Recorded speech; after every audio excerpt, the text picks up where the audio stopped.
अस्सलाम वालेकुम खातून हज़रात, मैं हूँ इसरार अहमद कसाना। और मेरे साथ मौजूद हैं डॉक्टर फरीद मलिक साहब, जो कि आपको मालूम ही है, हमारे रेगुलर गेस्ट हैं। और आज हमने जो बात करनी है बेसिकली, वो ये करनी है कि जो जर्नलिज्म के हवाले से आज आपने देखा कि किस तरीके से अरशद शरीफ का जो एक कत्ल का केस हुआ था, और वो जिस तरीके से हमने देखा कि केनियन पुलिस ने जो मामलात किए थे और मिस्टेकन आइडेंटिटी का केस बनाया था, वो वहाँ की अदलिया ने उसके खिलाफ फैसला दे दिया है, और उन्होंने बताया कि कोई मिस्टेकन आइडेंटिटी नहीं थी।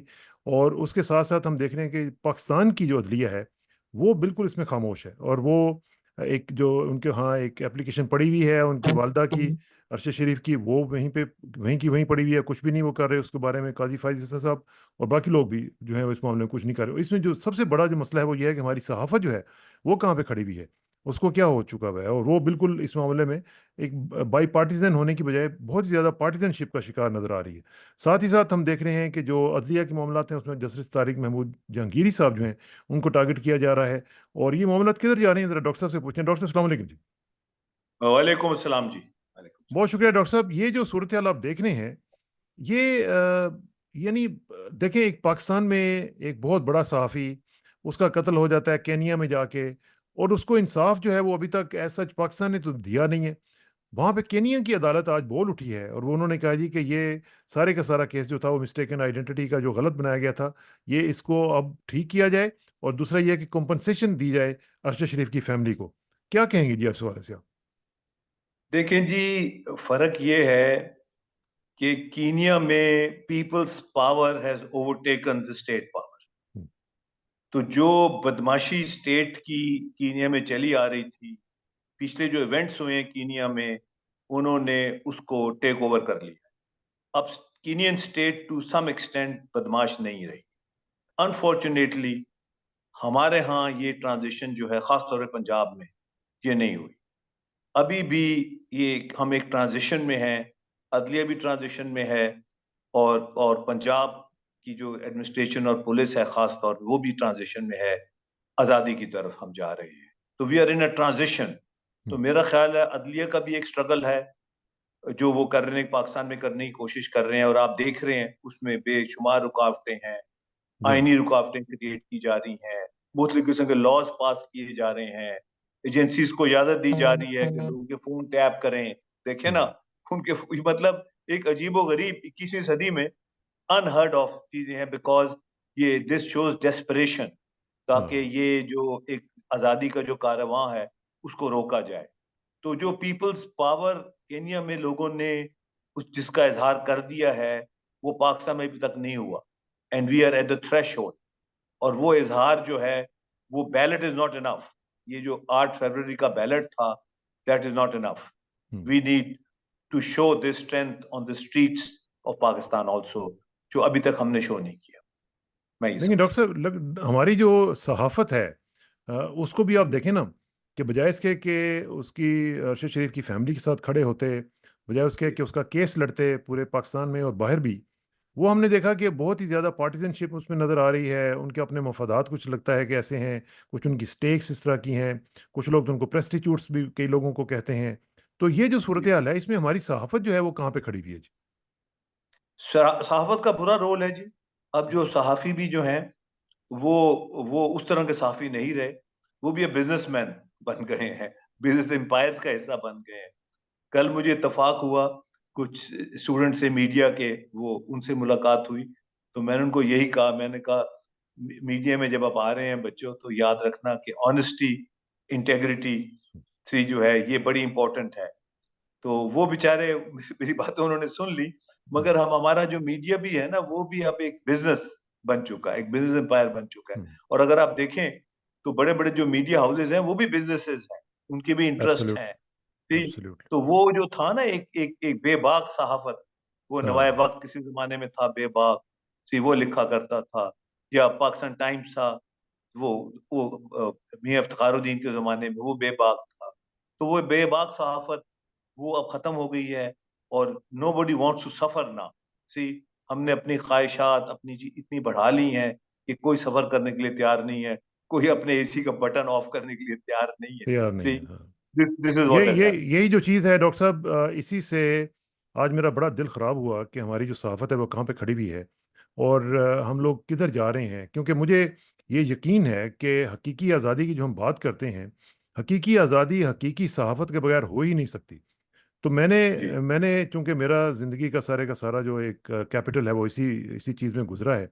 तो मैंने अल्लाह के फ़ज़ल व करम से अब ये तय किया है। मुझे बहुत से लोग कहते थे, लेकिन अब मैंने सोचा है कि मैं इसके ऊपर प्रैक्टिकली कुछ ना कुछ शुरू करूँ, कि सहाफ़त के हवाले से लोगों को एक मैं कोर्स डिज़ाइन कर रहा हूँ, तो मैं सोच रहा हूँ कि उसके ऊपर लोगों की जो मुख़्तलिफ़ आरा हैं, वो भी लोगों के साथ शेयर की जाएँ और फिर लोगों को ट्रेनिंग दी जाए कि हकीकी सहाफ़त है क्या? क्योंकि जी अभी आपने जिस तरह नाम लिया, अब हमारे बड़े-बड़े पुराने बड़े-बड़े सहाफ़ी गुज़रे हैं, तो वो नेशन बिल्डिंग किया करते थे। अब हमारे यहाँ नेशन जी बिल्डिंग की बात ख़त्म हो चुकी भी है, तो मैंने अब ये सोचा है कि इसके ऊपर अब प्रैक्टिकली कुछ ना कुछ करने की ज़रूरत है। What's your take on it? मेरा ख्याल है जी कि क्योंकि मैंने ये बहुत रुख देखे हैं अपने इनिंग्स में, बड़े लोगों को रुलते भी देखा है, बर्बाद होते भी देखा है। हबीब जालिब उनमें से एक थे। मेरे अपने मामू डॉक्टर सलीम भाई हाँ, सलीम हाँ, उनमें से हाँ। एक थे। मैंने लोगों की सफरिंग भी बहुत देखी है। मेरा ख्याल है हमारे यहाँ सपोर्ट स्ट्रक्चर भी नहीं है। हुँ। कोई ऐसा एंडाउमेंट फंड्स होने चाहिए जो इन लोगों को सपोर्ट कर सके, कम से कम इन लोगों का चूल्हा ना बुझे। हाँ, देखे ना, चूल्हा भी तो जलना चाहिए। और मैंने बिल्कुल, बड़ी बिल्कुल। जल्दी अपनी इनिंग्स में ये सबक सीख लिया था कि हुँ, पाकिस्तान जैसे मुल्क में सच बोलने के लिए आपको अपना चूल्हा कवर करना पड़ता करना है। अगर पड़ेगा, आपका हाँ। चूल्हा बुझ गया तो आपकी जिंदगी की शमा जो है वो भी टिमटिमाने बड़े लगती है। हाँ, हाँ, सही बात। ये आप जो बात कर रहे हैं कोर्स ज़रूर करने होंगे, इसके साथ-साथ जिस तरह अमेरिका में अमेरिकन सिविल लिबर्टीज़ यूनियन है, एक बहुत हाँ, बड़ा अदारा है, कि बड़े एंडाउमेंट फंड्स हैं, वो लोगों का देखभाल करते हैं, उनको एंडाउमेंट्स देते हैं, वो दे मेक श्योर कि हुँ, जो बंदा सच बोल रहा है, वो उसको सड़क पे ना आना पड़े, सही उस बात। ये भी तो देखें ना, ये भी एक हाँ, रियलिटी है पाकिस्तान की। हमने लोगों को सड़कों पे एब्सोल्यूटली। आते देखा है, देखो ना, सड़कों में मरते देखा है, कि बे बे आस और मददगार मरते देखा है, क्योंकि उनका कोई पुरसाने हाल नहीं है। सही। तो वो मेरे मामू मरहूम कहा करते थे कि ये पाकिस्तान में सच बोलने की कीमत बहुत ज्यादा है, सही। तो हुँ, उसको भी आपने कवर करना है, वो बड़ा जरूरी है। गालिब ने भी कहा था कि अब तो वजीफा खार हो गए हो बादशाह के, हाँ, अब तुम बिल्कुल। सच नहीं बोल सकते। तो ये जो हाँ, वजीफा खारी है, ये एक रियलिटी है। तो अगर हुँ, हमने वाकई आजादी की जंग को आगे लेके जाना है, तो हमें कुछ किस्म की कोई एंडाउमेंट्स, कोई फंड्स, कोई ऐसी चीज होनी चाहिए कि कम से कम चूल्हा जलता रहे। और जो लॉयर्स मूवमेंट भी चली थी 2007 में, बड़ी रिमार्केबल लॉयर मूवमेंट थी, but it was very well funded. See, हाँ, हाँ, वो बड़ी वेल फंडेड थी और लोग बड़ा सवाल पूछते थे कि यार ये फंडिंग कहाँ से आ रही है? वकील तो हुँ, सड़कों पे, अदालतें बंद हैं, तो ये वकीलों के चूल्हे किस तरह जल रहे हैं? ठीक है ना? तो ये चूल्हा भी जो है ना, इसका भी जलना जरूरी है। बहुत तो ज़रूरी है, बहुत अगर ज़रूरी। हाँ, तो ये भी एक तो रियलिटी है। ये साथ ही दूसरी जो रियलिटी वो हम देख रहे हैं, जो अदलिया के हवाले से है, और जिस तरह आपने जी, पढ़ लिया होगा कि जस्टिस तारिक महमूद जहांगीरी साहब जो हैं, उनके खिलाफ जी, एक कैंपेन जो है वो लॉन्च कर दी गई है सोशल मीडिया पे। एक तो उनका कहा गया जी कि उनकी जो डिग्री है वो जाली है। उसके बाद फिर आपको पता है कि जो ये जो मुख्तलिफ सोशल मीडिया अकाउंट्स हैं वो शुरू हो जाते हैं, और फिर ये एक सहाफ़ियों की एक सो कॉल्ड एक जो बारात है वो शुरू हो जाती है। तो उनको भी अब टारगेट किया जा रहा है, क्योंकि वो बात कर रहे थे, वो उन्हीं 6 जजों में से थे जो जिन्होंने लेटर लिखा था।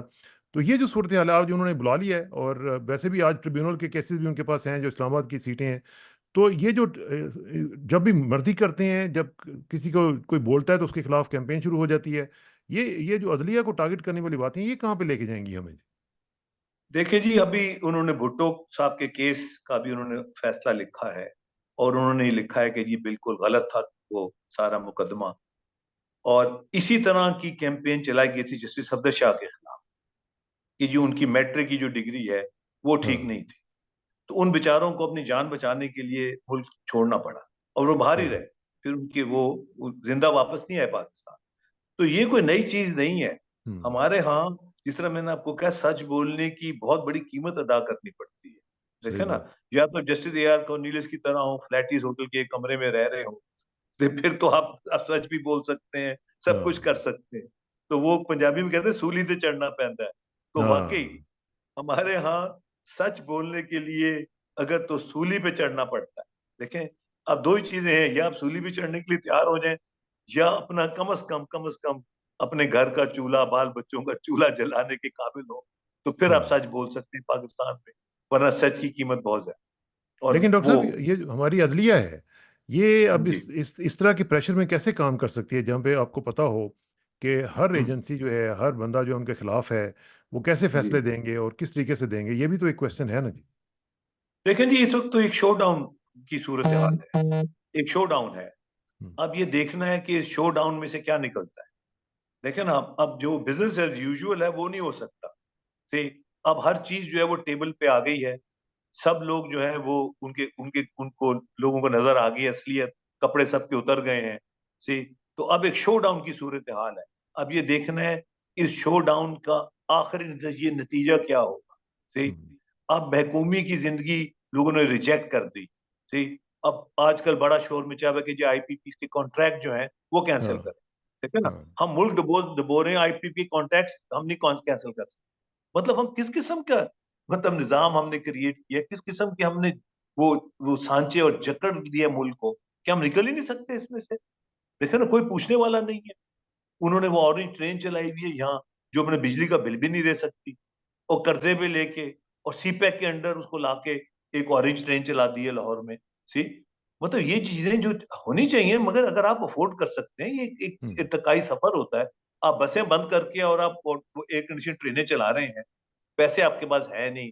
सी आईपीबीज आपने लगा दी हैं, इंपोर्टेड फ्यूल पे वो आ रहे हैं। सी अपना कोला आपका थर का पड़ा हुआ है। अब और तो अब शहबाज शरीफ साहब फरमा रहे हैं कि जनाब, तल्ख फैसले ना किए तो आईएमएफ के पास दोबारा जाना पड़ेगा, और साथ ही हम सोलराइजेशन की भी बातें सुन रहे हैं। बलूचिस्तान में 28,000 ट्यूबवेल्स जो हैं उनकी सोलराइजेशन हो रही है। फिर पूरे मुल्क में बेसिकली वो कह रहे हैं कि 10 लाख ट्यूबवेल्स जो हैं उनको शमसी तवानाई पर मुंतकिल किया जाएगा। तो कोशिश तो वो बड़ी कर रहे हैं इस वक्त। नहीं जी, मगर पॉइंट आईपीपीज का क्या होगा? उनकी पेमेंट तो नहीं रुकेंगी। हाँ, वो तो मेरा मतलब चलेगी। कहने का ये, हम्म, उनकी पेमेंट नहीं रुकेंगी। ये भी ट्रैप है। ये जिनको हाँ, सोलराइजेशन कर रहे हैं इन पे टैक्स लगाएंगे उनको कवर हम्म, करने के लिए। तो ये भी एक ये भी ट्रैप है। अगर आप देखें, जो फैसिलिटेशन है solar energy, solar power generation की, वो उस पे भी वो टैक्स लगा रहे हैं। और मैं आपके प्रोग्राम से ये मैसेज देना चाहता हूं कि अगर आपने सोलराइजेशन करनी है, ऑफ ग्रिड करें, हम्म, ग्रिड से कनेक्शन ना रखें। अगर आप ग्रिड से कनेक्शन रखेंगे तो ये फिर आप पे टैक्स लगाएंगे, क्योंकि इन्होंने एक्चुअली पेमेंट आईपीपी की करनी है आपके थ्रू। सी आपकी सोलराइजेशन की इन्वेस्टमेंट भी बेकार हो जाएगी, क्योंकि ये आप पे टैक्स लगा देंगे। हम्म, तो एक तो आप इन्वेस्टमेंट भी करें, फिर उस पे आप हाँ। टैक्स भी दें, और फिर इनकी जो, क्योंकि आप ग्रिड से कनेक्टेड है, फिर इनकी जो आईपीपी की पेमेंट भी आप करें। तो ये सारा ट्रैप है। कौम और मुल्क को ट्रैप करने के लिए, ये निकालने के लिए नहीं है, ये ट्रैप करने के लिए है। लेकिन वो सी तो एज ए टेक्निकल। जो गवर्नमेंट है डॉक्टर साहब, वो तो कह रही है जी कि महंगाई जो है हमने उसके ऊपर कंट्रोल कर लिया। आपने देख लिया होगा अखबारात में फ्रंट पेज इश्तिहारात चल रहे हैं और उसमें लिखा हुआ है कि हो रही है यकसां तरक्की, हो रहे हैं सब खुशहाल। तो ये जो सारे सूरत हाल है, ये तो इसमें तो वो कह रहे हैं कि जी अपबीट किस्म का प्रोग्राम चल रहा है, लोग बड़े खुशहाल हो रहे हैं। नहीं, वो मीडिया पे चल रहा है और अखबारों में चल रहा है। ऑन ग्राउंड तो लोग बेचारे बिलों से बहुत परेशान है। देखे ना, हम्म, ये तो बिल जब से आए हैं, खासतौर पे इस महीने का, उन लोगों को हिला दिया, हिला के रख दिया। और बड़े अच्छे सफेद पोश लोगों को हिला के रख दिया। हाँ, बिल्कुल देखो ना, बिल्कुल। लोगों के पास, अभी वो सुबह एक प्रोग्राम पे वो कह रहे थे जी, खातून ने फोन किया कि जी मैं 50,000 रुपए मैंने रखे थे अपने इलाज के लिए, अब 25,000 मेरे बिजली का बिल आ गया है। ओए अब होए, मैं अब मैं इलाज अपना रोक के मैं बिजली का बिल दूंगी, क्योंकि वो बिजली भी मुझे चाहिए। देखे ना, हम्म, तो पॉइंट ये है कि ये तो बिल्कुल ही जिंदगी मौत तक हम पहुंच गए हैं। और ये सब ये ड्रामेबाजी है। वो ये मुझे ये समझ नहीं आती, जो आपका इन्वेस्टमेंट हुई हुई है $25 बिलियन की दुबई में, उनकी मनी ट्रेल तो मांगे, पूछे ये पैसे हाँ, दुबई किस तरह पहुंचे। एक बड़ी सिंपल बात है सिंपल कि सी भाई बात है, हाँ। ठीक है, हाँ आपका है, आप मनी ट्रेल बता दें कि ये पैसे दुबई किस तरह पहुंचे, बस इतनी सी हम्म, बात। उस पर कोई बात ही नहीं, कोई गुफ्तो शनीद ही नहीं है। फिर आईपीपी को रीनेगोशिएट करें। देखो ना, उनको बिठाएं, टेबल पे लेके आए, उनसे कहें जी ये हम नहीं अफोर्ड कर सकते, ये पेमेंट नहीं हो हम्म, सकती। और वैसे मैं पर्सनली समझता हूँ ये आईएमएफ का ड्रामा भी खत्म होना चाहिए। हमें डेट मॉरिटोरियम कर देनी चाहिए, और ये आईएमएफ का ड्रामा खत्म करके हमें एक अपनी एक मैसिव क्लीनिंग ऑपरेशन चलाना चाहिए, और बेल्ट टाइटनिंग करनी चाहिए। और ये जो हम हमारी डेट डेट हमारी जो मॉरिटोरियम डेट मॉरिटोरियम से क्या होगा? उससे ये होगा कि जी पेमेंट्स रुक जाएंगी, जो हम पेमेंट्स कर रहे हैं, जो इस वक्त हमारी बजट का कोई 60% हिस्सा जो है वो हम रोक लेंगे। और फिर अपनी आमदनी के अंदर हम अपने खर्चों को एडजस्ट करके, और फिर हम उनसे 5 साल का या 4 साल का या 3 साल का एक वक्फा, कंट्रीज ने, मुल्कों ने किया है ये। देखे ये ना, अब लोग आईएमएफ आईएमएफ करते हैं, चाइना ने तो किसी आईएमएफ के पास नहीं किया, चाइना ने तो कोई कर्जे नहीं, देखो हाँ। ना, वो तो अभी भी कहते हैं कि आईएमएफ तो कोई सोल्यूशन ही नहीं है। पॉइंट ये हम्म। है कि जब तक आप खुद प्रोडक्टिव नहीं होंगे, आप अपने लिए अपनी जरूरियात पैदा नहीं करेंगे, तो आप कर्जे ही लेते रहेंगे, और हमने यही किया है। हमसे तो हिंदुस्तान बेहतर रहा है कि उन्होंने जरूरियात पूरी की है। हाँ। अगर कर्जे लिए हैं तो जहाँ इन्वेस्ट हुए हैं वहां से उनकी रीपेमेंट भी हुई है। हमारे तो एक किस्म का बॉटमलेस पिट है कि कर्जा हम्म। जाता कहाँ है। तो आईएमएफ भी पूछ रहा है कि भाई ये कर्जा गया कहाँ है? 100 हाँ। पता नहीं, 131 बिलियन डॉलर ये किधर गए हैं? See, where have they been invested? देखो ना, जो बैंक्स हैं वो अपना वो इवेंचुअली वो कंसोलिडेट करके, वो लिक्विडेट करके एसेट्स अपना कर्जा विड्रॉ कर देते, ये कहाँ गए हैं पैसे? हाँ। देखो ना, that mean this money has been squandered and wasted. बल्कि आपने कर्जा लेके पेमेंट की है उसकी डेट की। मेरे तो हम तो एक डेट ट्रैप में इतनी जा चुके हैं कि मैं समझता हूँ कि किसी न किसी स्टेज पे हमें डेट मॉरिटोरियम करना पड़ेगा to come out of this, hmm. वरना ये हम डूबते जाएंगे। तो वैसे वैसे जनरली स्पीकिंग, अगर ये जो सूरत हाल अभी हम देख रहे हैं, लग तो यूं रहा है कि इस हुकूमत के कंट्रोल में कुछ भी नहीं है ना। ये महंगाई को कंट्रोल कर पाए हैं ना, अभी तक इन्होंने कुछ और दूसरी चीज़ें जो हैं वो ठीक की हैं। सियासी इस्तेहकाम जो था वो कहते थे कि आ जाएगा, वो हमें नज़र नहीं आ रहा है। What is the way forward doctor साहब? कैसे हम आगे बढ़ें, क्या हमें करना चाहिए? कुछ दो चार चीज़ें बताएं, जाके इनको हो सकता है कि कोई बताने वाला तो शायद नहीं है, आप ही की बात सुन लें। मैं तो जी, अब तो मेरे आर्टिकल पे भी उन्होंने पैरा लगा दिया है, पाबंदी लगा दी। वो पाबंदी लगाई है। देखें जी, पॉइंट ये है कि ये वाकई आजादी की तरह से, इस वक्त हमने ये देखना है कि हमने ये मुल्क जो 23-24 करोड़ अवाम के लिए चलाना है, या चंद एक अशराफिया के लिए ये मुल्क चलाना है। पहले तो ये बड़ी बेसिक जो है ना, ये अप्रोच, ये फर्क जो है ये इसमें आना चाहिए। ये बड़ा very that the very big difference. अभी वो दिखा रहे थे जी, पंजाब में वो कह रहे हैं कि जी उन्होंने कोई फॉरेन एक्सपर्ट मंगाया है बाहर से, जो एजुकेशन में उनकी हेल्प करेगा। ओ भाई, क्या हेल्प की जरूरत है?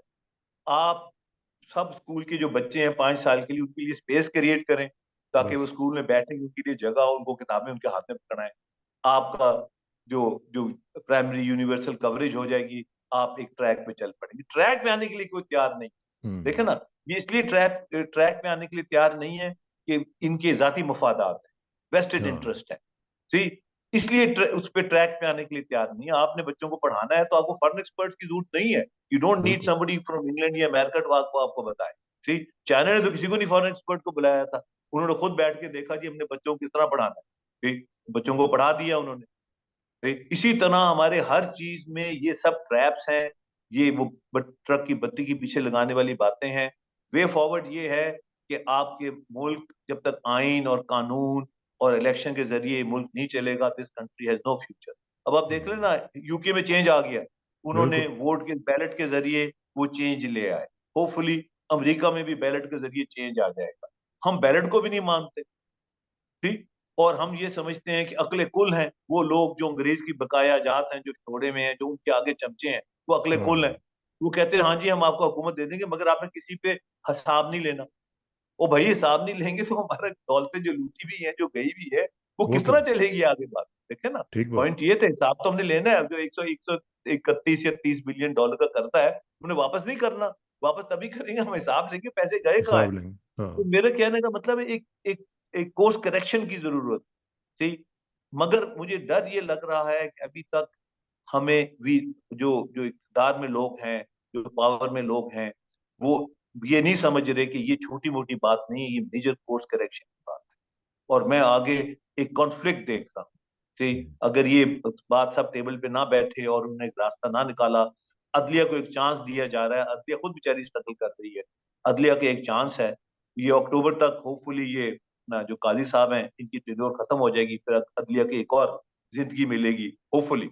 और ये अक्टूबर में घर चले जाते हैं तो एक और अ उनको बिग चांस इफ। मिलेगा। A big if. जी, तो जहाँ बिग तो अक्टूबर में चले, मगर वो बहुत कंफ्यूजन हो जाएगा अगर ये ना गए अक्टूबर में, तो अदलिया के अंदर बहुत कंफ्यूजन हो जाएगा।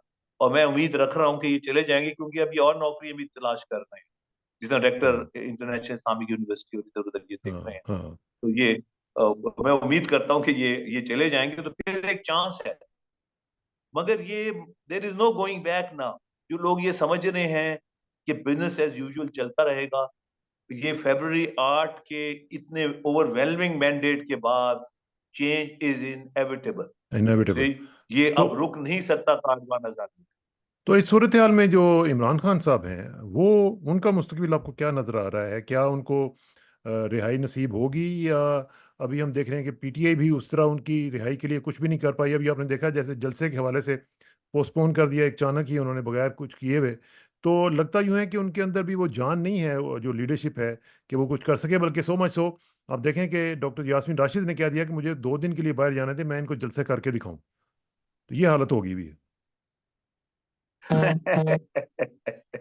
ये ये आपकी आपकी बात ठीक है, ये आपकी बात सही है।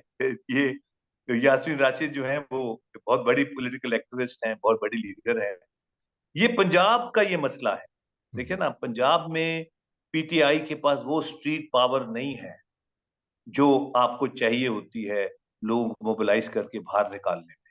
सही। हाँ। और जो जलसा भी हुआ है कैंसल, ये कॉन्फ्रंटेशन अवॉइड करने के लिए हुआ है, बिकॉज ये कॉन्फ्रंटेशन हो सकती थी। हाँ। और मैं हाँ। समझता हूं ये जो चिंगारी है ये निकलेगी केपी से। हम्म। वहां ये जो है, ये जो अब जिस तरफ हम जा रहे हैं, ये चिंगारी जो है वहीं से ये शोला बनेगी। पंजाब के तिलों में आपको तेल नजर नहीं आ रहा? नहीं, पंजाब के तिलों में उन्होंने 8 फरवरी को दे दिया देख मैंडेट। देखे ना, हम्म। उन्होंने तो जो जो पंजाब का जो कैरेक्टर है और जो पंजाब की, उन्होंने 8 फरवरी को बड़ा ओवरवेलमिंग मैंडेट दिया है, which is a big surprise for everybody. हाँ। हाँ। देखो ना, लोगों का निकलना, वोट डालना, इस हद तक तो पंजाब कर सकता है, वो पंजाब ने कर दिया, मैंडेट दे हम्म। दिया है। ठीक। और ये जो जो शोला है, ये चिंगारी जो है, ये शोला जो है, ये मुझे लगता है केपी से बनेगी। मगर अगर लोगों को ये गलत फहमी है कि ये इस तरह ही चलता रहेगा, इस तरह ये चल नहीं सकता। चलेगा नहीं। See, there has to be change। अब चेंज को रोकना जो है ये बहुत मुश्किल, ऑलमोस्ट चलें। इम्पॉसिबल है।